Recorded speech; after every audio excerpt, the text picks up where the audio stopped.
네, 오늘은 영화 봄날은 간다에 대한 이야기입니다. 사실 좀 오래된 영화죠. 이제 한 23년 전 영화네요. 이 영화에 대한 이야기를 이렇게 해보려고 하는데, 갑자기 이제 20년 전 영화를 얘기하게 된 이유가 최근에 어떤 유튜브에서 봤던 정보 때문이었습니다. 그 배우 이재훈 씨가 출연하시는 재훈씨네, 그런 유튜브 채널이 있는데 각 지역의 작은 극장들을 이렇게 탐방하시는 그런 내용이죠. 최근에 봤던 것 중에 하나가 그 강릉편이었습니다. 처음에 이재훈 씨가 찾아간 곳이 어떤 해안가에 있는 아파트 단지였어요. 그런데 그 아파트 단지가 영화 봄날은 간다에서 그 이영애 씨가 연기한 은수, 그 은수가 살던 아파트였다고 하더라고요. 제가 너무 좋아하는 영화였고, 그리고 그 아파트 단지 촬영지가 현지에 그대로 아직 남아있구나 라는 생각에 좀 반가웠습니다. 그리고서 갑자기 그 봄날은 간다 속에 나왔던 은수의 아파트 주변에서 있었던 에피소드들, 그런 장면들이 다시 떠오르기 시작을 했습니다. 다시 봤죠, 오랜만에. 그렇게 영화를 다시 보고 났더니 한번 정리해보고 싶은 어떤 주제가 생각이 났습니다. 오늘 그에 대해서 얘기를 해보려고 합니다.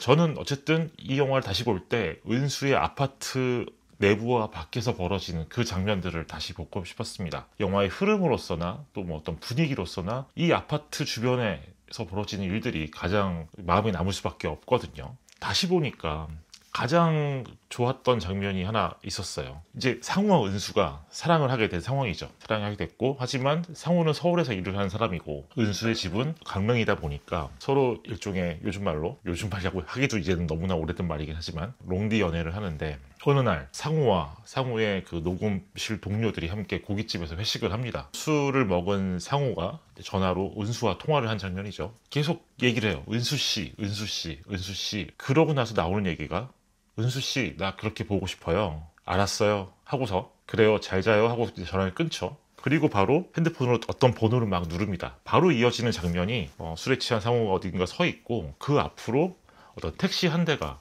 다가오는 장면이에요. 이 택시 기사는 상우의 오랜 친구입니다. 그렇게 이어지는 장면을 한번 다시 생각을 해볼까요? 바로 이어지는 장면은 새벽녘에 그 강릉에 있는 은수의 아파트 앞 도로입니다. 저쪽에 가로등이 이렇게 켜져 있고요. 은수가 상우를 기다리고 있죠. 이때부터 뭔가 이 영화를 보는 관객들은 설렘이 좀 이렇게 찡하게 올라올 수밖에 없습니다. 어디선가 닭이 우는 소리도 들리고요. 그리고 이 장면 자체를 굉장히 길게 보여주고 있어요. 그러다가 이제 음악이 흐릅니다. 저쪽에서 차 한 대가 오고 있죠. 거기에는 당연히 상우와 상우의 친구가 타고 있습니다. 이들은 은수를 지나쳐서 내립니다. 상우가 친구를 바라보고 있고 고맙다 대충 이런 대사를 하면은 이 친구가 야, 나중에 술이나 한 잔 사, 이렇게 얘기를 하죠. 그렇게 상우가 내리고 택시는 가버립니다. 그때 저쪽에서 상우를 알아본 은수가 이렇게 막 달려옵니다. 그리고서 두 사람이 아주 격렬한 포옹을 하죠. 이게 다 고정된 카메라로 한 컷 안에 담아낸 롱테이크 장면입니다. 저는 다시 보니까 이 장면의 느낌이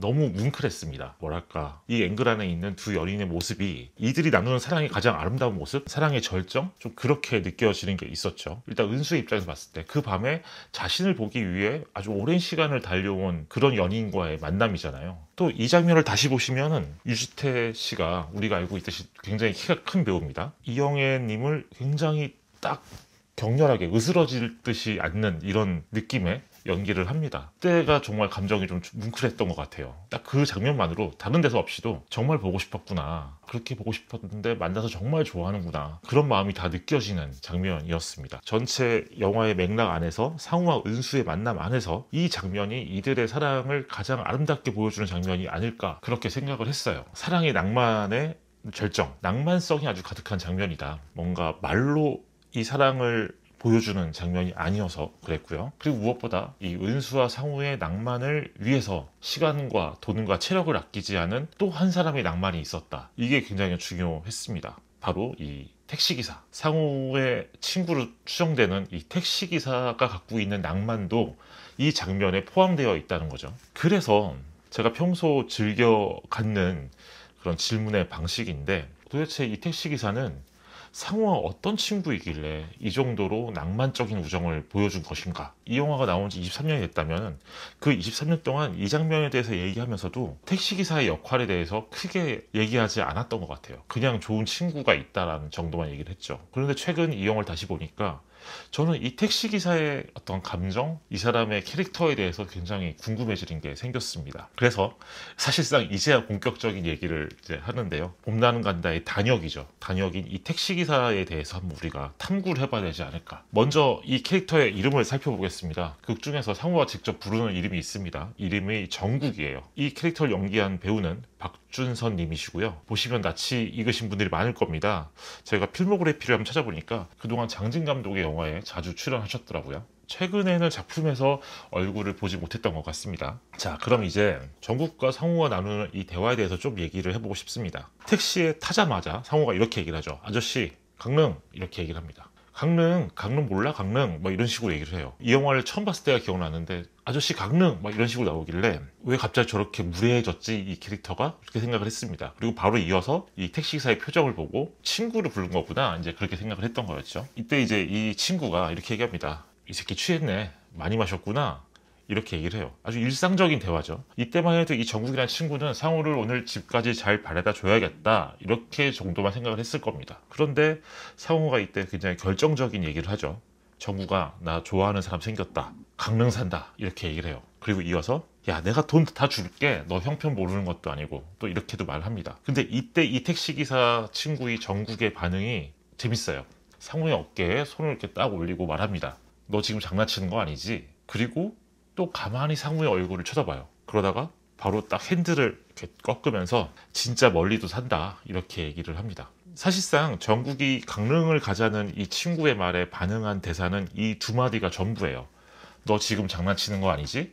진짜 멀리도 산다. 그런데 정말 이 단 두 마디에 택시기사 친구를 행동하게 만드는 이런 연출이 저는 정말 좋았습니다. 이 두 대사 안에 이 친구가 상우를 생각하는 감정 뭐 이런 것들이 다 들어있는 그런 느낌이거든요. 특히 저는 이 너 지금 장난치는 거 아니지 라는 이 대사가 좀 여러 생각을 하게 만들었습니다. 우리가 먼저 상우라는 캐릭터에 대해서 생각을 해봐야 될 것 같아요. 영화를 보면 우리가 알고 있는 건 영화 속의 상우는 그리 연애 경험이 많지 않은 남자다. 무엇보다 이렇게 감정을 많이 드러내는 인물이 아니죠. 뭔가 마음속에 꽁꽁 싸매고 있는 게 많은 사람? 봄나는 간다가 전체적으로 그런 사람이 어떤 사랑을 통해서 감정을 토해내는 그런 구조로 진행되고 있습니다. 그렇게 술을 잔뜩 마시고 친구한테 대뜸 나 강릉 데려다줘 이런 식으로 얘기하는 것 자체가 그런 맥락의 행동이겠죠. 상우의 오랜 친구로 추정되는 이 정국이라는 인물도 제가 생각했을 때 상우가 원래 어떤 사람인가 이걸 굉장히 잘 알고 있을 것 같아요. 동시에